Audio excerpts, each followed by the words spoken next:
மிக நீண்ட பாரம்பரியத்தை கொண்டதென்ற பெருமையை கொள்கிறது இவர் நீர்வேலி வாய்க்காத்தரவை மூத்த விநாயகர் ஆலயம். இன்றைக்கு 400 500 ஆண்டுகளுக்கு முற்பட்ட பழமையுடையது என்ற பெருமையுடைய இவ்விநாயகர் பெருமான் தானாகவே இந்த இடத்தில் அமர்ந்து அருள் செய்கிற பெருமையை கொள்கிறார். அந்த வகையில் இவ்வாலயத்துக்கு வரலாற்று கதை ஒன்று உண்டு. முன்னைய காலத்தில், குறிப்பாக போர்த்துகீயர் ஒல்லாந்தர கால பகுதியில் எங்களுடைய யாழ்ப்பாண மக்கள் பலர் வெண்ணி பிராந்தியத்துக்கு போய் விவசாயம் செய்து வர வழக்கம் உடையவர். அப்படி அவர்கள் விவசாயத்துக்கு சென்று வரும்போது இந்த ஆலயம் அமைந்துள்ள இந்த வளவில் ஓய்வெடுத்து செல்வது வழமை. அந்த காலத்தில் இவ்வளவானது மரங்களும் சோலைகளும் நிறைந்த பகுதியாக, நீர்நிலைகள் கேணிகள் அமைந்த பகுதியாக, மக்கள் ஓய்வெடுத்து செல்லும் பிரதேசமாக காணப்பட்டுள்ளது. அப்படி வன்னிக்கு விவசாயத்திற்கு சென்ற மக்கள் தங்களுடைய வயலில் கண்டெடுக்கப்பட்ட பிள்ளையார் சிலையை எடுத்து தங்களுடைய ஊருக்கு கொண்டு செல்வதற்காக நெல் மூட்டையில் வைத்து கட்டியுள்ளார்கள். அவர்கள் பொன்னாலை கட்டுவன் குறும்பு செட்டி பிரதேச விவசாயிகள். அப்படி நெல் மூட்டைகளுடன் அறுவடை முடித்து ஊருக்கு சென்றவர்கள் இப்பகுதியில் ஓய்வெடுப்பது வழமை.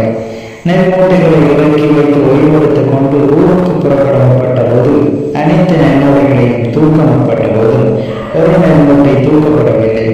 பல பிரயத்தனங்கள் செய்தும் தூக்க முடியவில்லை. அவன் நெல்மூட்டையை பார்த்தபோது அதற்குள் அவர்கள் கொண்டு வந்த விநாயகர் சிலை காணப்பட்டுள்ளது. இச்சிலேயே அவர்களோட முடிவுக்கு வருகிறார்கள். விநாயகரை இடத்தில் இருந்து கொள்ள விரும்புகிறார் என எண்ணி அவர்கள் இக்காணி விஞ்ஞானங்களுடன் கதைத்து அவ்விடத்திலேயே விநாயகரை அமர்த்தி வழிபாடு செய்ய ஆரம்பித்தார்.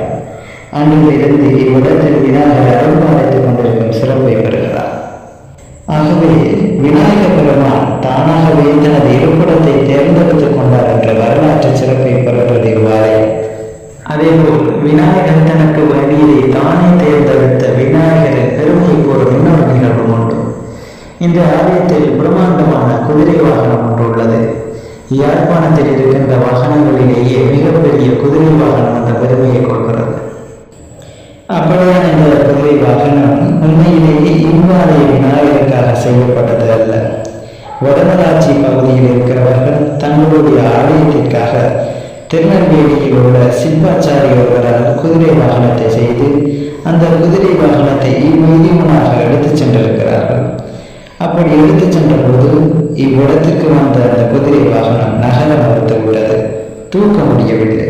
ஒரு பக்கம் நகர்த்த முடிகிறது, கொண்டு செல்லப்பட வேண்டிய திசையில் நகர மறுக்கிறது. பல பிரயோஜனங்கள் செய்தும் நகரவில்லை.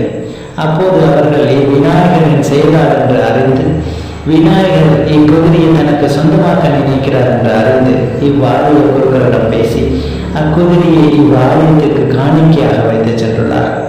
இக்குதிரை வாகனத்துக்கு 150 200 வருட கால பழமை இருக்கிறது. எடுத்துக்காட்டாக, என்னுடைய அப்பாவின் அப்பா தான் சிறிய வயதுடையதாக இருக்கும் போதே இக்குதிரை வாகனம் இங்கு உண்டு என்று கூறுவதுண்டு. இப்படியாக பல பெருமைகளை கொண்டதுதான் இவ்வாலயமாகும். இங்கு இயற்கையாகவே தோன்றிய தீர்த்த கேணிதான் ஆலய தீர்த்த கேணியாக உள்ளது.